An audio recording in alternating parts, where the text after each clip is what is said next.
दोस्तों, आज मॉर्निंग में आपने देखा सुबह सुबह 9:26 पर हमने ये मैसेज टेलीग्राम पर किया था कि ये निफ्टी जो भाग रही है एक धोखा हो सकता है। ये लाइन अच्छा हर्डल पैदा कर सकती है लगभग 23,800 के पास में। और आप देखेंगे ये ग्रीन कैंडल जो जैसे उस लाइन को हिट किया उसके बाद देखिए क्या हुआ।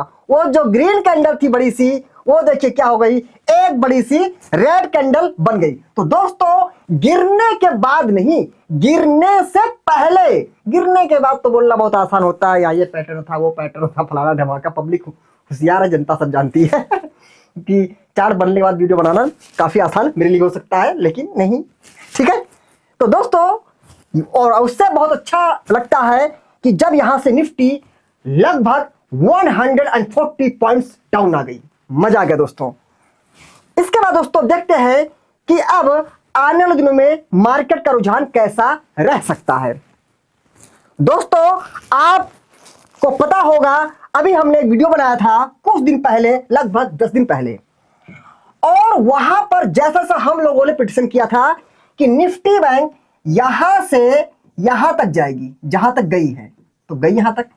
हमने कहा फिर निफ्टी बैंक यहां से गिरेगी और पैनिक करके एक दो रेड कैंडल आ सकती हैं। तो 2 ही दिन गिरी और 2 रेड कैंडल आई। हमने कहा गिरने के बाद जो रेड कैंडल की बिक है इसके लोअर पार्ट तक आ सकती है। निफ्टी बैंक वहीं तक आई और वहीं से ऊपर हो गई। सब कुछ वैसे ही हुआ। वो वीडियो मैं आपको जरूर शेयर कर दूंगा इस वीडियो के लास्ट में। अच्छा, देखिए, अब थोड़ा सा निफ्टी बैंक के लिए हमको डिटेल में बात करनी पड़ेगी, ठीक है, क्योंकि हमारा पर्पज ये कोई वीडियो नहीं बनाता हूं कि आप कोई कॉल पुट या फ्यूचर ट्रेडिंग के लिए नहीं पर्पज है। पर्पज है आपको सिखाना कि प्राइसिंग कैसे देखते हैं। देखिए, यहां पर कोई लॉजिक नहीं है जो मैं बात करने जा रहा हूं, फिर मैं लॉजिक वाली बात करूंगा। जैसा कि आप देख रहे होंगे एक चीज जो प्रीवियस डेटा रहा है अभी तक निफ्टी बैंक का, कुछ दिनों का डेटा देख रहे हैं।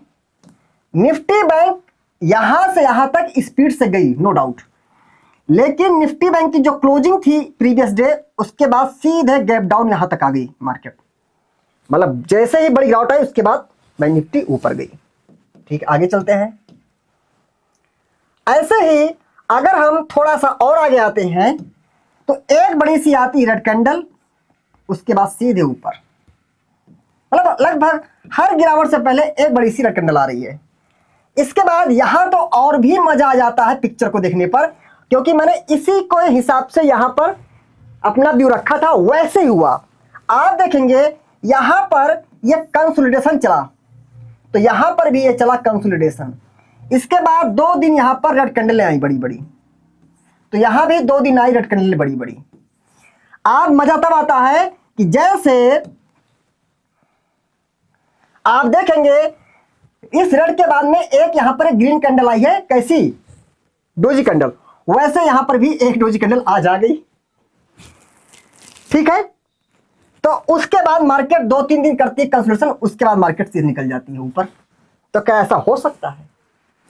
मैं सब बता दूं, इसमें कोई लॉजिक नहीं है, केवल प्रीवियस डेटा को यहां पर मैं तरीके से वो एनालिसिस कर रहा हूं कि अगर ऐसा होता तो ऐसा हो भी सकता है, बट मैं उसके पक्ष में भी नहीं हूं। ठीक है, होता है तो हो जाए, ठीक है, एक सीख ले लेंगे आगे के लिए हम। अब हम बात करते हैं लॉजिक से। अगर हम लॉजिक से बात करते हैं बैंक निफ्टी में, तो पिछली बार भी सेलिंग तो थी ही, पिछली बार भी सेलिंग थी, लेकिन और सप्लाई जोन भी थे बैक टू बैक। सबको धरने से मार्केट ने ब्रेक कर दिया गैप अप होकर के। तो यहां भी सप्लाई जोन है, वो ब्रेक करती है तो कर ले, मार्केट इज सुप्रीम। बट हम सप्लाई जोन डिमांड पे काम करते हैं, तो उस हिसाब से हम देखते हैं कि मार्केट का व्यू क्या रह सकता है। अगर हम दोस्तों 75 के टाइम फ्रेम पर आते हैं, ठीक है, अगर हम 75 के टाइम फ्रेम पर आते हैं तो निफ्टी बैंक में यहां पर एक ये सप्लाई जोन है। मैं किसकी बात कर रहा हूं दोस्तों? मैं इसकी बात कर रहा हूं। यहां पर एक रेड कैंडल है तो ड्रॉप, ये डोजी कैंडल है तो बेस, ये रेड कैंडल है तो ड्रॉप। ये ड्रॉप बेस ड्रॉप का सप्लाई जोन बना हुआ है निफ्टी बैंक में। अगर हम इसकी मार्किंग करते हैं, टूल में जाते हैं, सिलेक्ट करते हैं यहां से हॉरिजॉन्टल लाइन, ये रही digital line, big to big mark करते हैं, ये रही प्रॉक्सिमल लाइन। हम डिनाई नहीं कर सकते इस चीज को कि यहां पर भी सप्लाई जोन है, ठीक है। तो back to back supply zone है। अच्छा, हम इसकी बात करते हैं सप्लाई जोन कहां तक है। तो 51,092 और नीचे जो लाइन है वो है 50,908। इस एरिया में एक बहुत ही बेहतर सप्लाई जोन बैंक निफ्टी में है लेगआउट के हिसाब से। तो अगर बैंक निफ्टी यहां से ऊपर जाने की कोशिश करती है तो सप्लाई जोन है जिसको रोक सकते हैं। इवन एक एरिया ये भी है, थोड़ा सा इसको भी हम ध्यान देंगे। मतलब बैक टू बैक हर्डल है बैंक निफ्टी में, इस बात को इग्नोर नहीं कर सकते हैं। तो बैंक निफ्टी के लिए व्यू को बुलिश करना लॉजिक के हिसाब से, हिसाब से नहीं, लॉजिक के हिसाब से मुझे लगता ठीक नहीं है। हाँ, ऊपर जा सकती है। देखिए, मार्केट 20 से कहीं से भी गिर सकती है, कहीं से ऊपर जा सकती है, उसका कुछ नहीं कह सकते हैं।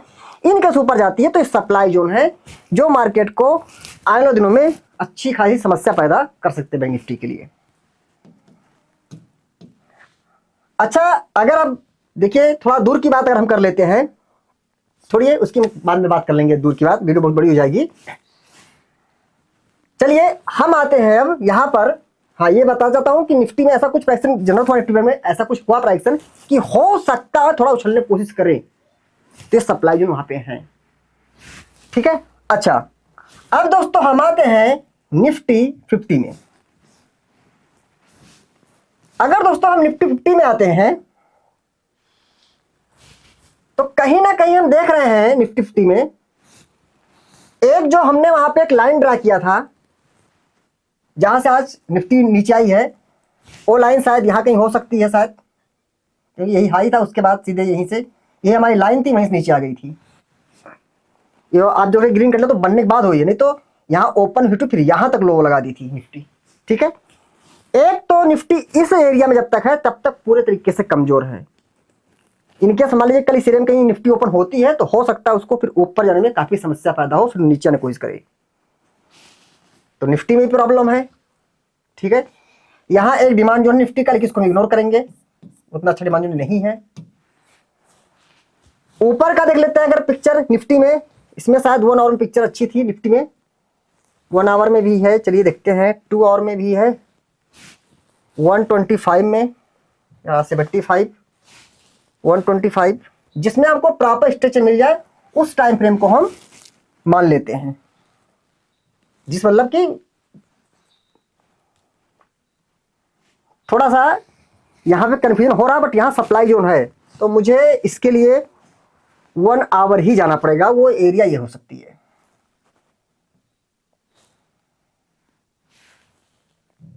ऐसा कुछ निफ्टी में यहां पर सप्लाई जोन है, बाकी इसके अंदर आप चेक कर लीजिएगा, स्मॉल टाइम फ्रेम पे भी चेक कर लीजिएगा कि वो कहां पे ओरिजिन पॉइंट क्या है। तो 24,089 है, 90 मानते हैं, 24,090 से लेके 23,900 यहां भी 90 है। इसके बीच में निफ्टी में यहां पर supply zone, in case Nifty उछलने को करे अभी तो यहीं पर हार्ड डिस्क के लिए काफी अच्छा है, ठीक है। इनकेस यहाँ ओपन होती है तो उसको मुसीबत होती है निफ्टी ऊपर जाने में, फिर से डाउन आ सकती है। इनकेस उछल के ऊपर पहुंच भी जाए तो फिर ऊपर फिर supply zone, back to back Nifty में बैंक निफ्टी में हमको सप्लाई जोन देखने को मिल रहे हैं। तो दोस्तों ये वीडियो कैसी लगी। अब दोस्तों हम जरा एक बार निफ्टी मिड कैप का देख लेते हैं, जिसकी लिसिस मैं काफी भूल जाता हूं करने के कई टाइम। हमारे प्यारे व्यूअर हैं, हमारे छोटे भाई या बड़े भाई कह सकते हैं, उन्होंने मुझे बोला था, तब से मैं लिसिस कर रहा हूं, भूल जाता हूं कभी, तो माफ करिएगा। देखिए निफ्टी मिड कैप में एक बात थोड़ा सा ध्यान देनी चाहिए हमको। आप देखेंगे यहां पर निफ्टी मिड कैप ने अभी पिछले दिनों एक बहुत बड़ा गैप छोड़ दिया था। मैं यहां बात कर रहा हूं, ये देखिए यहां पर क्लोजिंग थी, अगले दिन ओपनिंग यहां थी, तो बिग टू बिग भी देख ले तो इतना ये गैप छूट गया था। आपने देखा होगा कि जब गैप आता है मार्केट में या किसी स्टॉक में तो थोड़ा देर से सही मैक्सिमम टाइम देखते हैं वो गैप को फिल हो ही जाता हो गैप। तो इसलिए थोड़ा सा निफ्टी मिड कैप में हो सकता है गैप भरने की कोशिश करे, देख लेंगे। ऊपरी स्तरों पे आते हैं तो निफ्टी मिड कैप में भी यहां पर सप्लाई जोन एरिया बनी हुई है। आप स्मॉल टाइम फ्रेम पर चेक कर सकते हैं। 1 आवर में तो देखिए मिल गया, 2 आवर देख लीजिए, थोड़ा और प्रॉपर मिल जाए, 2 आवर भी है, ठीक है। 125 पर भी आते हैं तो वही एरिया आ रहा है। यहां पर निफ्टी मिड कैप में सप्लाई जोन है, आप देखेंगे। आज हम दोस्तों एक स्टॉक का फंडामेंटल एनालिसिस भी करने जा रहे हैं, ठीक है, बताते भी लास्ट वीडियो के। यहां पर देख रहे हैं निफ्टी मिड कैप में इस एरिया में दोस्तों एक ये सप्लाई जोन है। अगर निफ्टी मिड कैप उछलने की कोशिश करे तो ऊपर सप्लाई जोन है जो पुश कर सकते हैं नीचे की तरफ। बाकी यहीं से ही मेरा व्यू बेरिश है निफ्टी मिड के लिए भी, क्योंकि इतनी बड़ी गिरावट आई है नीचे गैप दे करके। मेरा व्यू क्लियर इसके लिए बुलिश है, मतलब सॉरी बेरिश है, बुलिश नहीं है, बेरिश है। अब दोस्तों एक काम करते हैं, अब हम एक स्टॉक है आईटीसी, इसका करेंगे फंडामेंटल एनालिसिस, ठीक दोस्तों।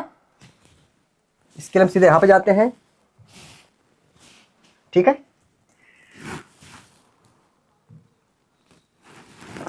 दोस्तों हम आईटीसी पे आते हैं, ठीक है। तो अगर टेक्निकली बात करें, पहली बात तो सबसे डिस्क्लेमर है, ये जो हम यहां पे शेयर कर रहे हैं चीजें, ये किसी तरीके से बाय सेल रिकमेंडेशन गलती से भी मत समझ लीजिएगा, गलती से भी नहीं। सिर्फ हम एजुकेशनल पर्पज से फंडामेंटल एनालिसिस क्या होती है, कैसे करते हैं, मार्केट कैसी रह सकती है, उस पर हम बात करते हैं, ठीक है। अगर हम इसका थोड़ा टेक्निकली बात करें आईटीसी का, ठीक है, तो देखिए आप दोस्तों, अभी हम उतने बड़े ज्ञानी नहीं हो पाए हैं कि हम किसी को कुछ सलाह दे सके। कई बार हम प्रेडिक्शन पूर्णतया गलत साबित हो जाते हैं, ठीक है, वो तो इसलिए ध्यान रखिए हमेशा। हम यहाँ पर देख रहे हैं आईटीसी में एक वही 432 433 के आसपास में एक डेली के टाइम फ्रेम का डिमांड जोन है, ठीक है। ये तो टेक्निकली हो गया, फिर हमारा पर्पज नहीं है टेक्निकली से, हमारा पर्पज यहाँ मेन है वो है फंडामेंटल से। हम जानेंगे एक स्टॉक के क्रम में, आप लोग काफी लोग बोलते मैसेज करते हैं पर्सनल कि सर कुछ फंडामेंटल बताइए स्टॉक्स के बारे में। जैसा आप जानते हैं एफएमसीजी किसी उसकी मोहताज नहीं है, नाम के लिए एक बहुत बड़ी कंपनी है एफएमसीजी, लार्ज कैप की कंपनी है। इसका जो मार्केट कैप है वो 5,53,643 करोड़ का इसका मार्केट कैप है। इसके अगर हम आते हैं फंड में आते हैं तो हम देख रहे हैं कि बहुत बड़ा इसका रेवेन्यू चलता है कि शायद मुझसे पढ़ने में गलती हो जाए। इसका रेवेन्यू आप देख रहे हैं 2022-23-24 में 60,668 करोड़, फिर 70,937 करोड़, फिर 70,881 करोड़ का रेवेन्यू है। प्रॉफिट कमा रही कंपनी 15,243 करोड़। उसके बाद 2023 में 19,192 करोड़। 2024 में इसका जो प्रॉफिट हो रहा है वो रहा 20,459 करोड़ का। कंपनी पर ये हिस्सा सा डेप्ट का हो सकता है, लगभग ये अगर हो यहाँ पे से डेप्ट का जो है एलो है लोसो नहीं करा, अगर है भी मान लेते हैं तो 11 करोड़ के आसपास डेप्ट है। तो इसके रेवेन्यू और प्रॉफिट के हिसाब से इस कर्जे को लगभग हम 0 ही मान सकते हैं, ठीक है। अच्छा, अब इसमें ये हमारा हो गया। आप देखते हैं शेयर होल्डिंग में आते हैं, भाई रेवेन्यू प्रॉफिट तो ठीक ही दिखा कंपनी का मुझे। अगर हम आते हैं हमारे बड़े भाई लोगों के पास में, तो बड़े भाई मतलब फॉरेन इन्वेस्टर जो होते हैं हमारे, ठीक है, विदेशी एफआई जो बोलते हैं। आप देखेंगे जून में उनका जो यहां पे था शेयर होल्डिंग क्या था, 40.47%। उन्होंने नेक्स्ट क्वार्टर में क्या कर दिया, उन्होंने इंक्रीज किया है 40.53%। एफआई है। अगर डीआई की बात करते हैं तो जून 2024 में जो है डीआई थे 32.03%, जो कि सीधे उन्होंने बढ़ा दिया सितंबर में 41.94%। मतलब बड़े भाई काफी इसमें इंटरेस्ट दिखा रहे हैं इस डेटा हिसाब से, ठीक है। तो दोस्तों हमने आपके सामने बाकी स्टॉक कैसा लगता है, इसका फंडामेंटल, और भी इतना सब नहीं, बहुत कुछ देखना होता है, ठीक है, वो सब चीज आप देखिएगा। उस हिसाब से आप मुझे कमेंट करताइएगा ये स्टॉक आपको कैसा लगता है। बाकी मेरे तरफ से ये स्टॉक या हमने जो इंडेक्स की बात किया, किसी में कोई भी बाय सेल या ट्रेडिंग पर्पस में कोई भी चीज शेयर नहीं किया है, वीडियो का सबसे बड़ा डिस्क्लेमर है। और दोस्तों खास बात, अगर आप ऐसे ही एजुकेशन को लेना चाहते हैं तो आप हमारे IMS ट्रेडिंग एकेडमी के टेलीग्राम चैनल को ज्वाइन कर सकते हैं। खास बात दोस्तों, हमारे टेलीग्राम को ज्वाइन करने के लिए दोस्तों आपको 1 रुपए भी नहीं देना है, क्योंकि हम वहां पर कोई टिप्स या रिकमेंडेशन नहीं देते हैं, वहां हम अपना विचार रखते हैं।